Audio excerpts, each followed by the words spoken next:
And we're live to the world. So, good morning, good evening, good afternoon, or wherever you are listening to this wonderful show, The Mindful Leadership. And I have a really very special guest. And apparently, if you repeat it 3 times, it comes true. So, Paul, you're very welcome to the show of Mindful Leadership. I'm your host, Jason Cooper. I'm a sales strategist, sales coach. I help sales teams deliver better results. This series is all about insightful leadership, but today we're going to probably slip off that a little bit, and we're going to be talking about sales. We're going to be talking about humor.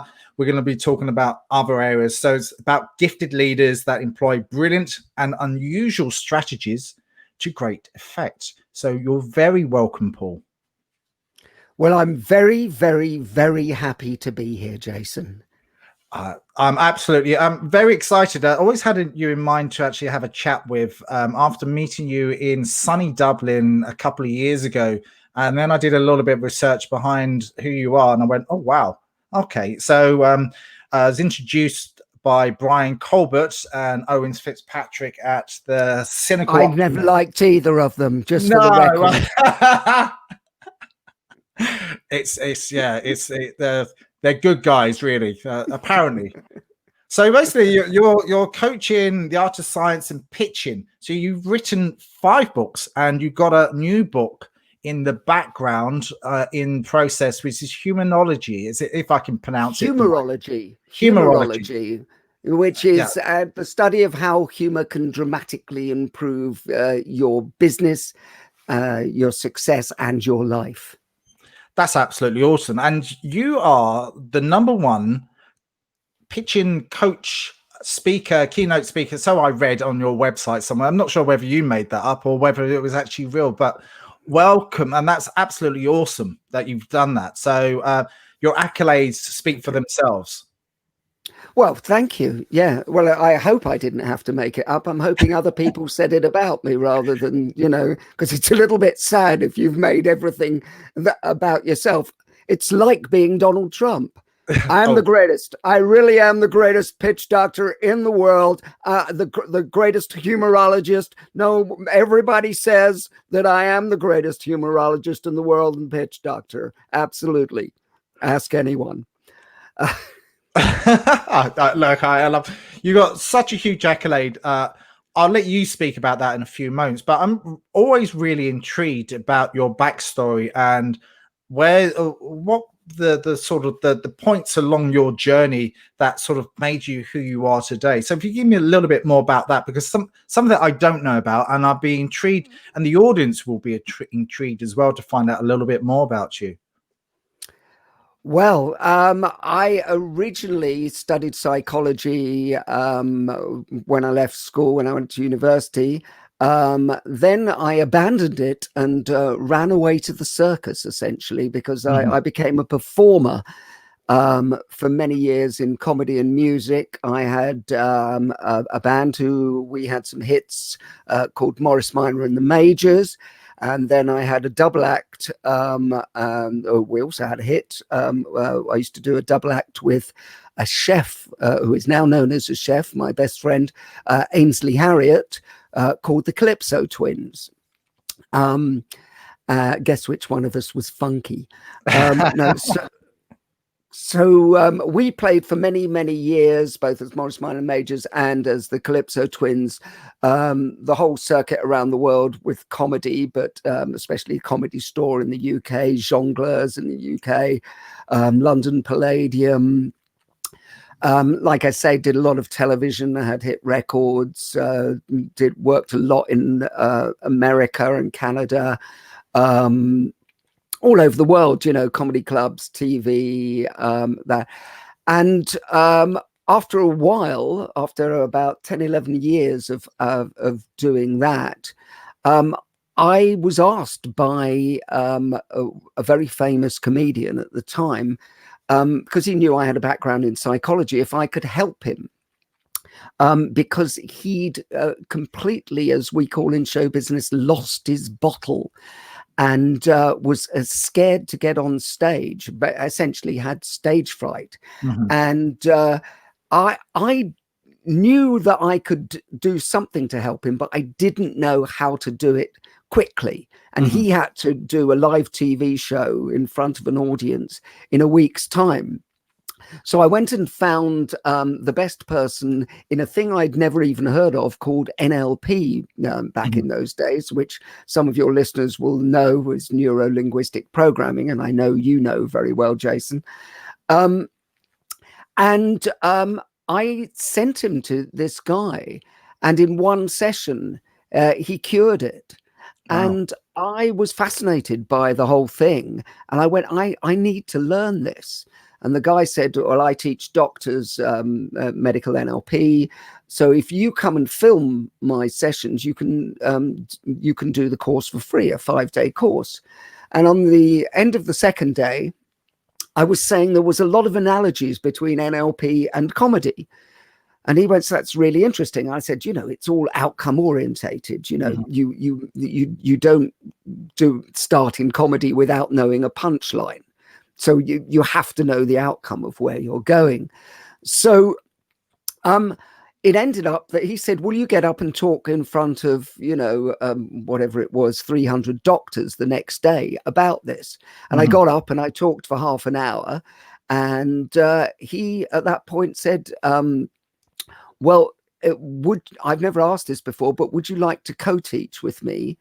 And I will teach you everything as we go along, because I think you have all the basics anyway. Yeah. And so I spent 2.5 years training doctors at Guy's, King's and St. Thomas's with a man called Garner Thompson.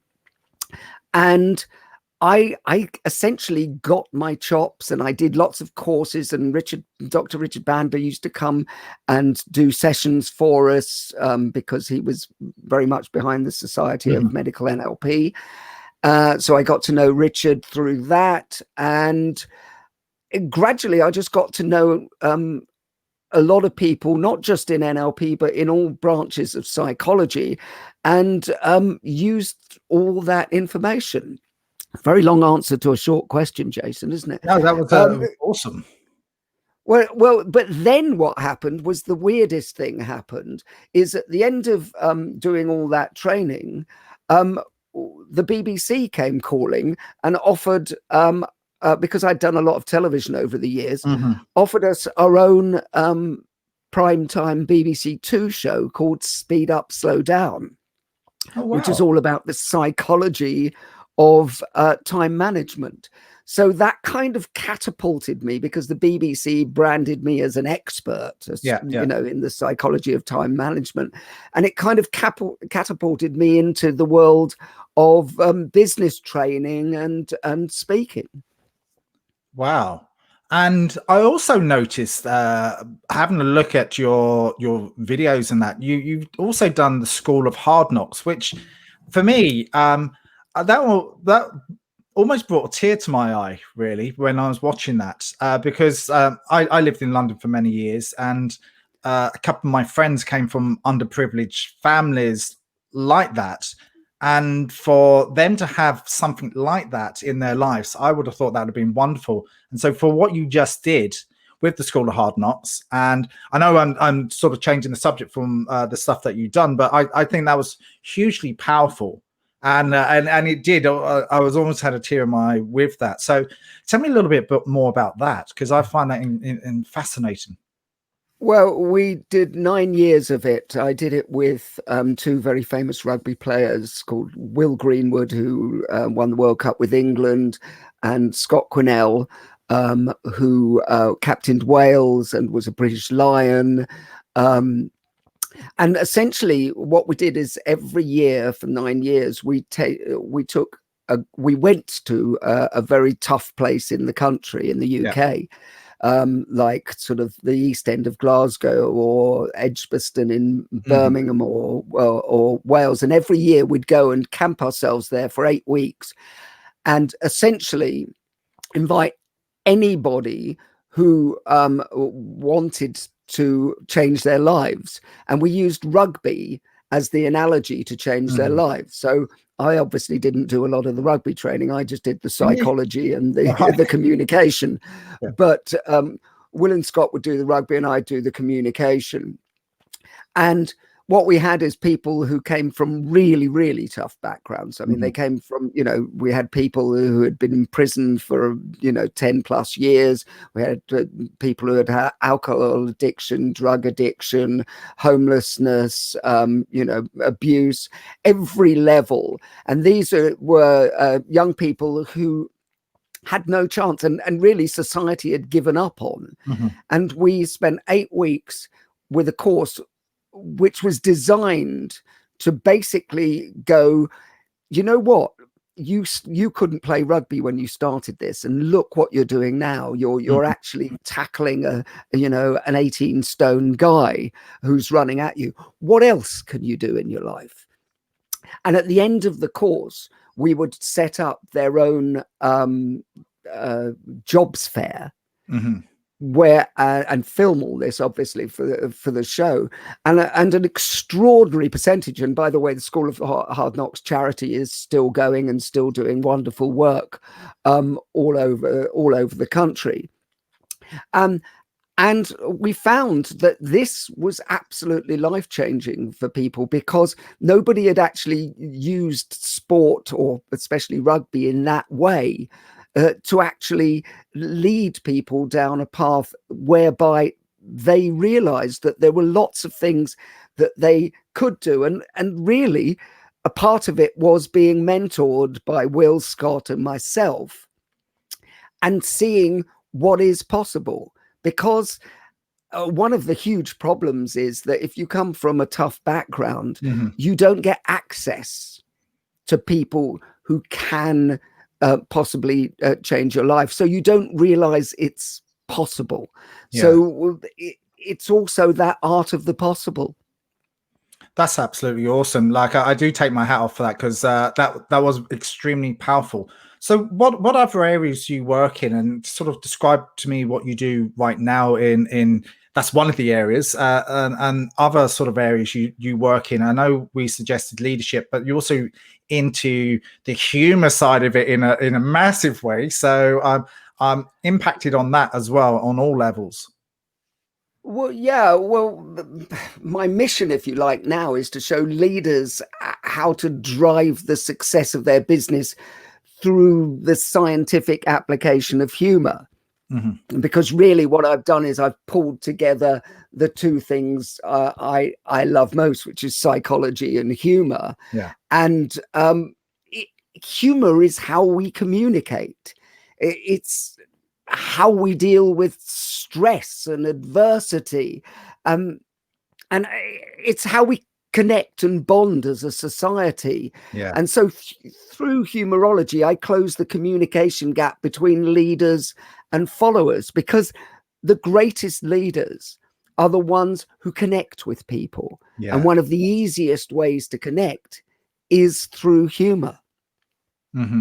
I totally agree. And so how would you do that? So how do you approach an organization, or if there is a challenge in organization and you go in there, well, this is what I do, but how would you approach that? I'm intrigued by that.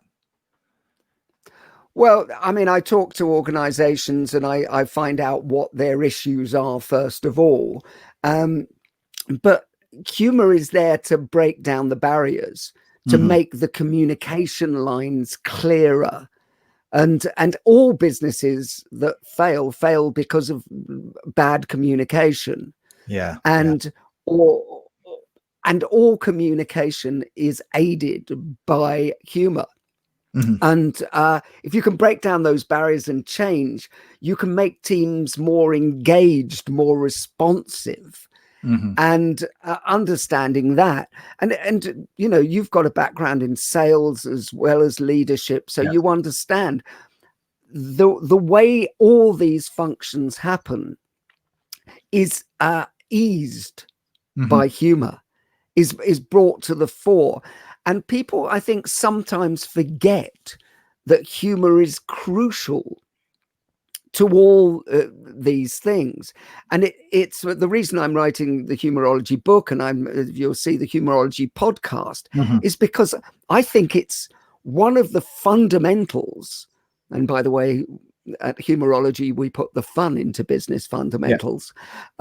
It's a fundamental of getting companies to actually work to their maximum efficiency is if you can go in and say, well, actually, what is your issue? And people will say, well, I think it's, we're too top down and the leadership aren't getting the message through to everybody.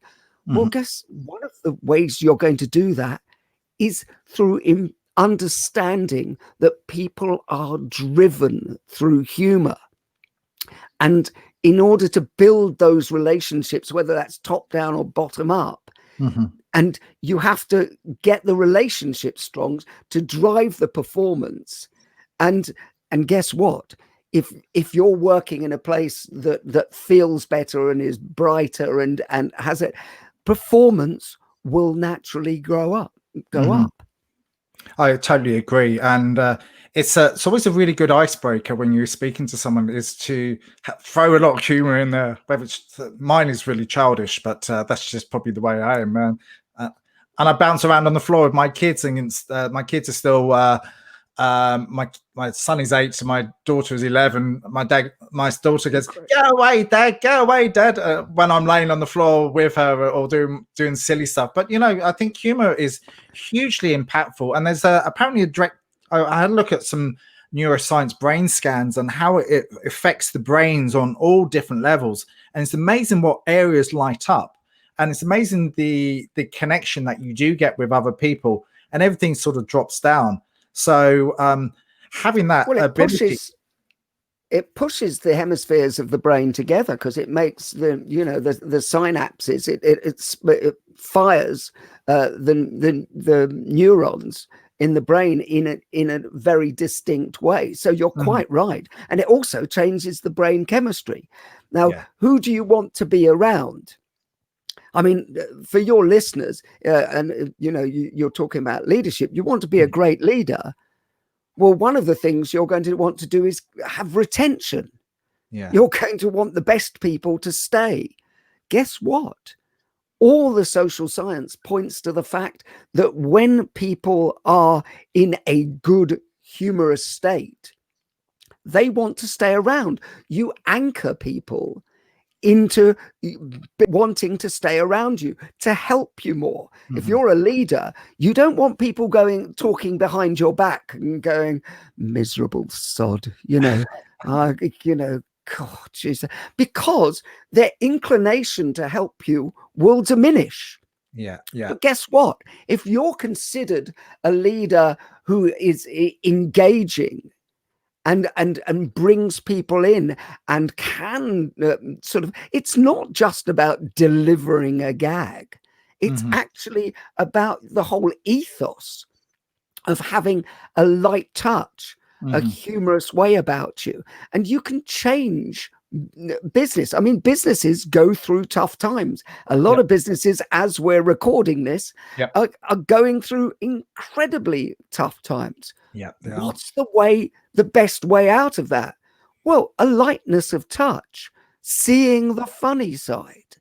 It's, that's what makes a difference. And what I'm doing with the humorology is I'm bringing this into business. Obviously, I do a lot of keynotes and I do a lot of talks, but I also do training around it.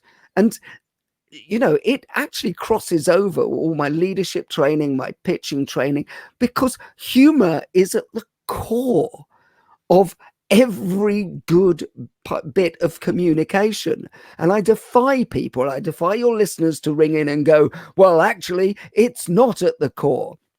I promise you, I can argue all day and all night and tell you why humor is so important. And then I will give you examples of how it changes the way people behave. So no, you can tell I'm quite passionate about humorology. I didn't guess that at all. So, but I can see that in you. So I can see it's all inspiring when you actually. So when you actually do your I've seen on one of the lists of things that you do. You also do sales training, which I'm also willing and I'm wanting to learn how you actually do that on a sort of. how you present that and what the engagement's like, and I'm always interested in that, and I want to learn from you. Well, the first thing you have to know that you can't do any kind of training until you've got rapport with the audience. And one of the easiest ways I know to get rapport is if you get a whole audience laughing together at the same time. Now, my background at the Comedy Store here in America and everything helps because I understand where the gag is.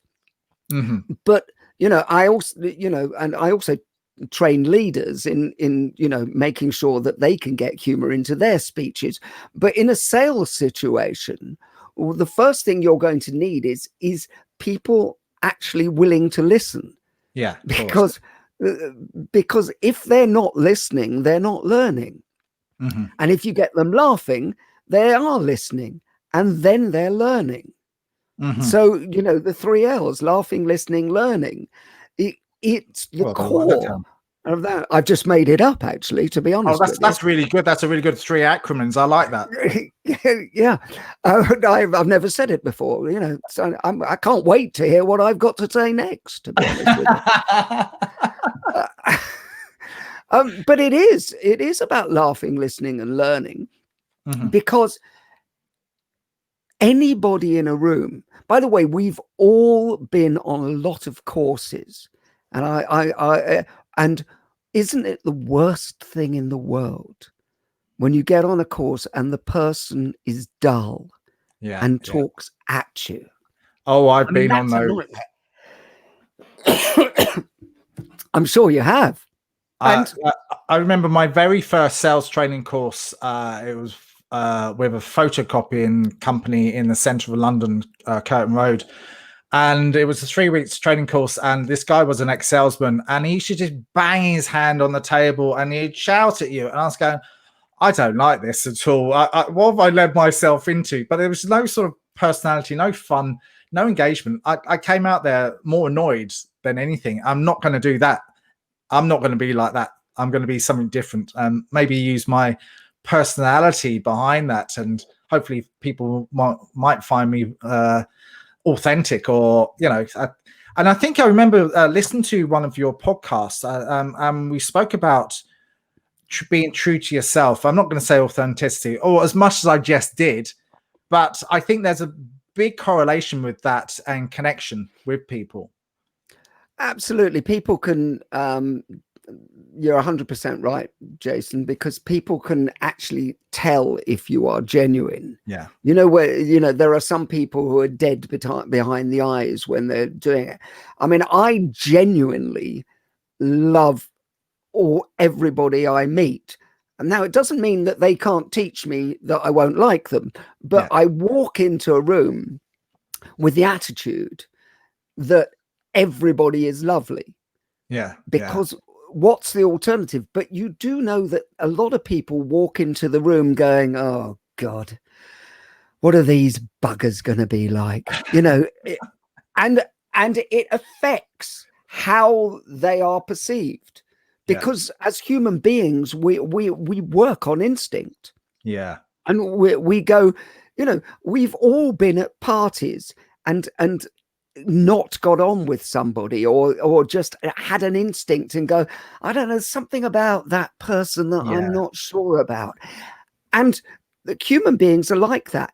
But in order to do it, and this is a great tip for anybody who's doing interviews, public speaking, leadership, anything, is to go in with the right attitude. And the right attitude is whoever is in front of you is lovely. And people will go, well, then you'll, reduce the fact of you being able to. No, it's absolutely crucial, because that's where you connect with a person, is when you honestly go in at that level and go, I'm going to look for the best in you. And by the way, I've spoken at conferences all over the world, and in Russia, they have what I call resting bitch face. A lot of people in Russia. I'm sorry, Russians, but it's true. they're the loveliest people in the world, but you have to get past that face that looks like, that stern face. That stern face, a bulldog chewing a wasp. That's exactly what I was thinking of. Yeah, and you have to get past that. But if you, as a speaker or as a salesperson or as a leader, are intimidated by that, are balked by that, you lose it, because you go, oh God, they are difficult. And then you start to act as if they are difficult. And then it becomes a symbiotic process whereby you get tense, they get tense. Yeah. And what happens is then you're at a standoff. Whereas if you are going, no, I'm just going to act as if you're lovely, as if you're great, until you come to me. Yeah, I mean, it really is that simple. And sometimes people say, well, that's impossible. I've waited half an hour. I can remember one occasion when I was at a meeting, waited half an hour until the person, now I don't know what that person had been through in their lives. Or maybe, their grandmother just died. I have no idea. But if I maintained that ethos until they came around, and most of the time you will win with that. I think that's a great idea. I actually it's not some similar sort of lines, but if I go into the local supermarket or the local shop corner store, and there's a woman behind the counter, and she's like, I try and make her laugh. That's the best thing I can do. Says, "Oh, you're very welcome, but you're incredible, by the way." And she gets, the face just lightens up, and it's really good how you can just, a little bit of words, a little bit of language doesn't matter what they're doing. It really doesn't, because you don't know what's going on inside their head, and it's probably the same way that you're saying. You don't know what's going on inside their head until you communicate with them and you make their life a little bit better. So I love that. Absolutely. And by the way, all leaders' jobs should be about making people's lives better. They're not there to bully people. I mean, I meet a lot of leaders because I work, I am an executive coach at a very high level. Yeah. And so I meet, and sometimes everything that is going wrong in their business is down to their attitude. I mean, the Americans have a saying that your attitude dictates your altitude. But in business, that's really important. If you don't have an attitude of I'm going to make you feel as good as possible, why as a leader, I'm not saying you can't tell people off, but why would you want people to feel bad just whenever they see you? Because you've anchored them into a state of fear. Yeah. Eventually, that person is going to get away from that abusive relationship.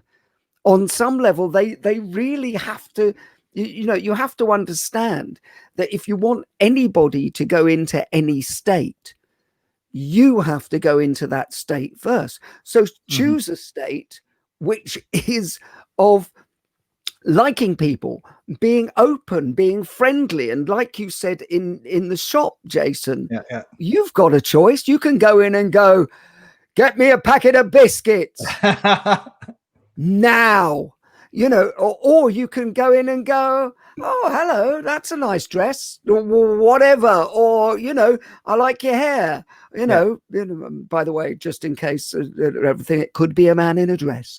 I'm not making value judgments here. But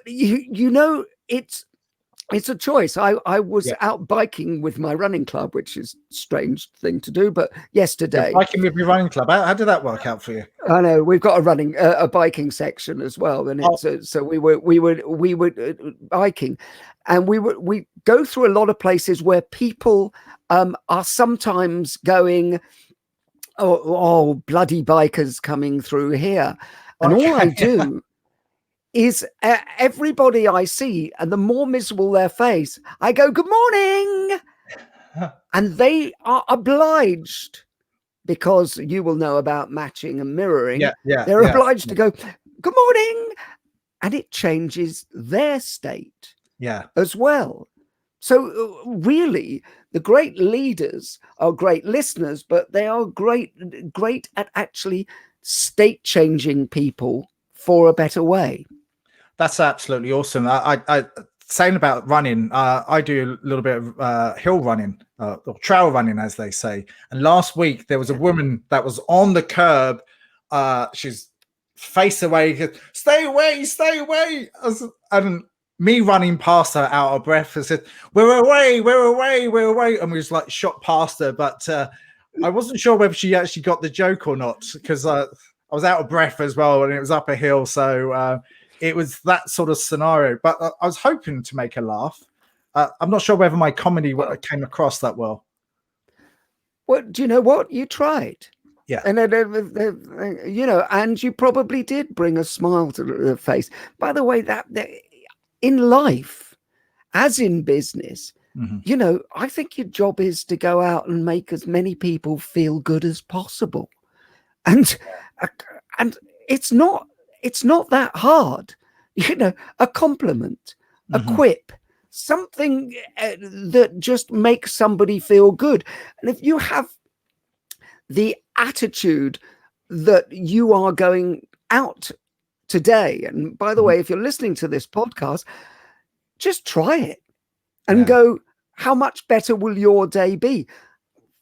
By the way, if you make somebody else smile, your day will be elevated as well. That's what it's about. We're not on this earth for an enormous number of years. You know, make other people feel better. Think about how all the times when you, and this is for leaders especially, all the times when you feel good, why do you feel good? Do you feel good because you've got a new Maserati or a Lamborghini or anything, or your stock price has gone through the roof? Or, you know, really what you want to do is raise the value of your laughing stock. Yeah. The more you laugh, the better your life will be. Absolutely. I was interviewing a guy called Ted Rubin a few weeks ago, and he talks about return on relationship as opposed to return on investment. And I really like that, sort of flipping it over a little bit, because I think it's right. Return on relationship. How much can you make that relationship work for you? And I think that's just a really good analogy of leadership and sales leadership and in life in general, and how that will work. I've actually got a question to ask you, and I have to actually turn my head over here and have a look at my second screen. I was given this question by someone that you know. I said, ask about your lifestyle, which is fascinating. I think we discussed that. I said, also ask about your buddy, Ashley. I don't know about that. I'm not sure about Ainsley. Ainsley. Oh, I think put he wrote Ashley. it down. Maybe it was a you know, one of those typos. Yeah. No, Ainsley Harriot. Well, I was talking about we went to school together. We went to school together. We had then we traveled around the world together. Then we had a double act called the Calypso Twins together. And he's gone off and had rather a successful career as one of the most famous chefs in the world. But we still laugh like we were at school together. We had a fascinating couple of things. We get invited to some rather nice places. So we had one day where we were invited to Downing Street. I saw that picture. Yeah.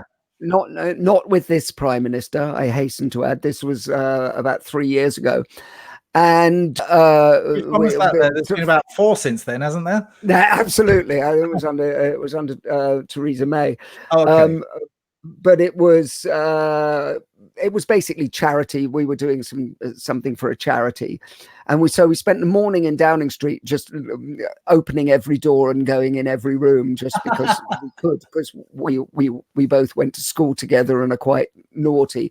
And in the afternoon, we were invited to the Commonwealth at St. Paul's. At Westminster Abbey, and we were sat opposite the whole of the royal family, a couple of whom we know.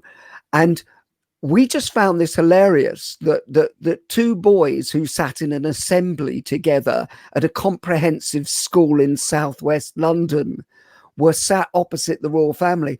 And it was the ultimate, because we do laugh a lot together, Ainsley and I, it was the ultimate laughing in church. You know, when you get really, you can't Giggly. control your laughter. And so the most wonderful thing about Ainsley and I is that we still laugh like children. We still have that ability to just see the funny side of everything. And, you know, we were talking to Ainsley's daughter, Maddie, the other day when we were having lunch. And I said, do you think either of us will ever grow up? And she said, I'm sure you won't. And I hope you don't. But no, yes. So that's Ainsley in answer to the question. Yeah, it was a typo, but I just copy and pasted it from WhatsApp, and I thought put it in there, and I went, that doesn't seem right. But I thought he's going to laugh his head off at that now anyway. So that's yeah. Well done, Brian. Yeah, well done, Brian, for making me look silly. Thanks for that. I appreciate that. I'm going to text him straight after that. So he probably did it differently. His linguistic powers are so supreme that he probably did it deliberately to mess one of us up. It worked. It definitely worked with me. So what sort of golden nuggets could you give back to sort of sales leaders, leaders in general, especially in this sort of challenging times? I know we touched on a few areas there, but what things could you say just to brighten them up a little bit and just say, this is something that I've learned and this is something that you could possibly try and do and it will make an impact on what you do? Well, the first thing is I would go back to what you were just saying about relationships, because there was a study in America which found out that 85% of all your success in life is down to the quality of your relationships.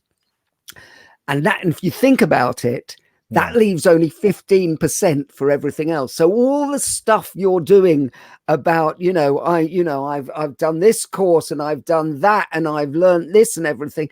Actually, 85% of it is down to the quality of your relationships. So if you are thinking of doing courses with Jason or with Brian or with Owen, who I all highly recommend them all, these are the courses you need, or with me indeed, is because these are the things that increase the chances of you getting work on any level, as a leader, as a speaker, as a salesperson, is becoming a relationship expert.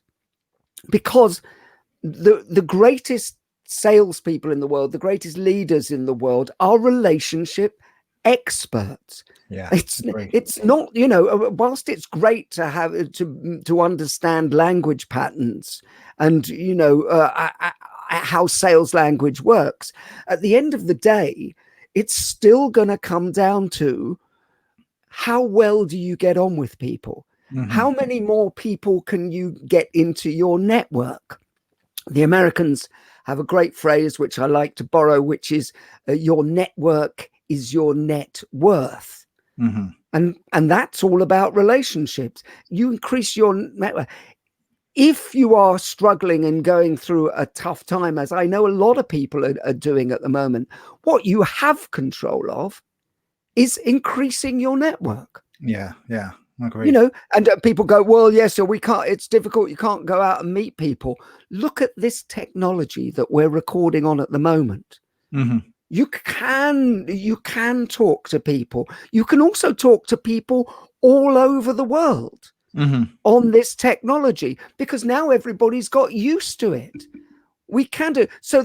And everybody will moan and go, well, okay, use this as the introduction factor and go, next time but I can't stress enough that you have some control. And it's when you actually give away your control and go, well, there's nothing I can do because, it's COVID has killed everything. No, it hasn't. It hasn't killed your passion.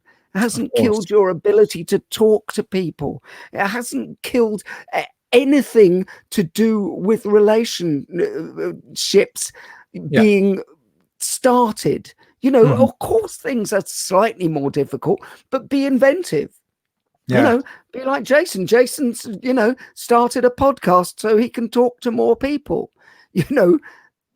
I'm not sure that's why you started it, because you're just interested in people, but it's a good byproduct, isn't it? I love it. I absolutely love speaking to people like you, because the more I listen, the more I know and the more I learn, and the more I can feed forward with stuff that you've given me as a gift. And I treat it as a gift because it's a privilege as well, because you've got a lot of years of knowledge behind you.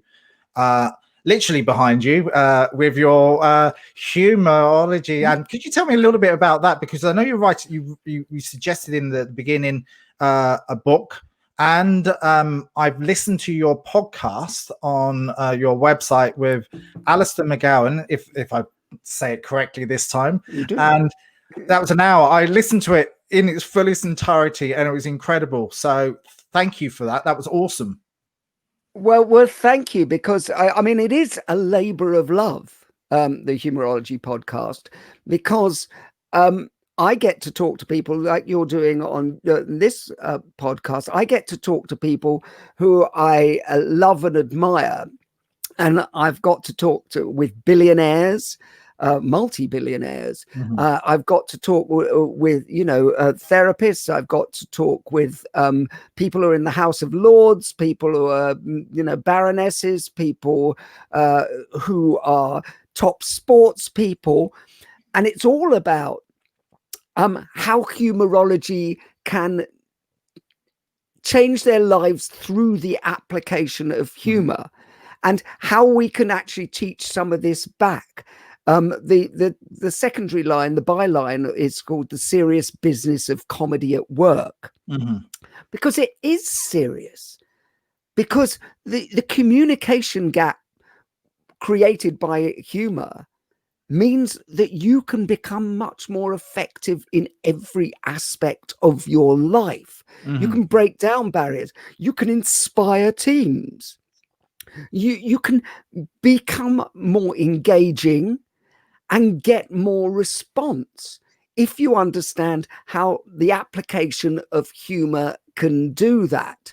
And, I like to say, what humorology does, it puts a punchline back into your bottom line. Yeah, cool. Because the two are related, write that down. Good. Well, please do. But that's what it is. And it's extraordinary that the people who are really successful, and a lot of the people I'm interviewing on my podcast are phenomenally successful. Like I say, millionaires, billionaires, and just zillionaires, but also phenomenally successful in their fields.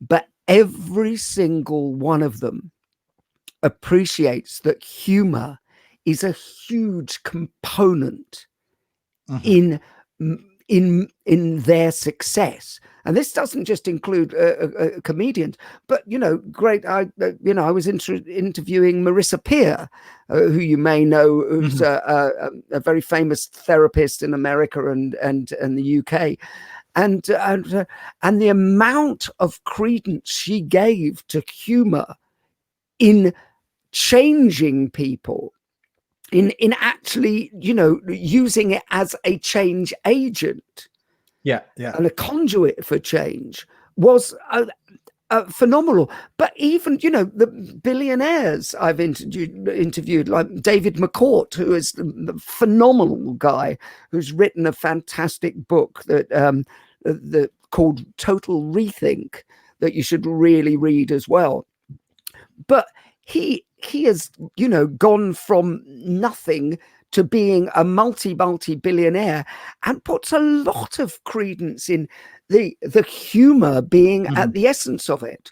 Because when you're doing a deal and you're selling your company for £17.4 billion and you're going through a negotiation, he's still using humor to affect the whole process. And the people who do this best are the people who will succeed the best, especially, post-COVID and going through this time. There is going to be a rebalancing. Yeah. Guess what? Who's going to win? I will guarantee you one thing. The people who are going to make it out of this best are the people with the best sense of humor. The humorologists, the ones who go, okay, I get it. We're going to have to laugh ourselves through this. Now, people go, well, there's nothing to laugh about. It depends on how you look at things. There's always something to laugh about. I work with a lot of doctors and surgeons and everything. They have gallows humor. I work with Marines. They have the same gallows humor. My father was in the Second World War, God rest his soul. He used to talk about the humor because you needed humor to survive. Yeah, agree. And lift you up and see and get perspective. There are some horrible, horrible things going on in the world. But perspective and humor is a great sort of way of getting perspective and pricking the bubble of pomposity. Those kind of things are essential in my view. So anybody who wants to sort of find a way through all this in the best way possible, hit your own funny bone. There's your anchor. Yeah. That absolutely incredible, and I totally concur and agree with absolutely everything you say. And I think if you can wake up in the morning with a skip and a jump and have a little smile and laugh at yourself, for me, if I'm ever in a funny mood, I do get myself out there. But I do like to listen to comedy. So Jimmy Carr does it for me every time. It's just so witty, funny man, very dry, very, very naughty and he does go very close to the mark, but he's absolutely nothing's off limits, but you know what you're getting with Jimmy. Nothing's off limits. He will push all the boundaries, but that's what you buy into when you're going there. And people are always saying, should comedy be about anything? Well, pretty much. I think, I think we all have personal things that we don't find funny. But, would you like the state to come in and tell you what you can and can't laugh about? The answer is no. Totally I personally, we fought. Well, we didn't. Our fathers and grandfathers fought for that freedom of speech. Now, there are lots of things I don't like when people say, but I have to, if I'm going to be true to myself, go, it's okay to say it. Now, I don't like humor that puts other people down particularly. I don't like humor that punches down, because I think it's a little bit sort of easy and lazy, and it's trying to make you build yourself up. But it doesn't mean I'm not going to march in the streets to stop it. We have to have humor, has to be, and the humor has to push the boundaries and sometimes go over the boundaries. That's just a mere fact.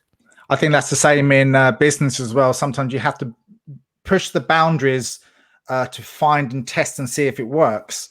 And if you don't do that, you just don't know. Sometimes you say things and you just don't know and go, well, let me try this. But today I've been absolutely entertained and thrilled, and I've learned a lot from you today, and that's all I want to do. But I also want to feed forward and make sure that other people learn as well along the way, which this is the whole reason, one of the reasons I do this podcast, because I want to make sure it always feeds forward to help other people along their way, whether it's a smile, whether it's education, or whether they can just think about their own lives and learn to move forward, because I think it's always about moving forward. in. So, Paul, how can people find out more about you? I did have this little ticker up, but I will put it back down again. Well, it's very, very easy. It's just my name, www.paulboross.com, and Boross is spelled Boross. As I like to say, it's Paul Ross with added BO. As it is above your head. Exactly. For the audio listeners, they won't know that, but it's above your head right now.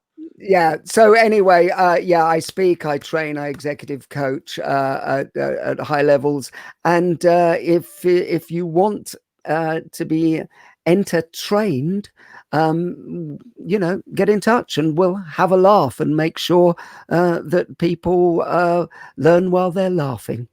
Awesome. And I'll be there next time. I hope as soon as I can get back to the UK from Ireland, and I will definitely love to come to one of your courses. So thank you again. And if you like what you hear, and if you listen to any of the iTunes, Spotify, please give this a 5-star rating. Share with your friends so they can learn and grow as well. And Paul, you've been such a wonderful guest. I appreciate everything that you've said today.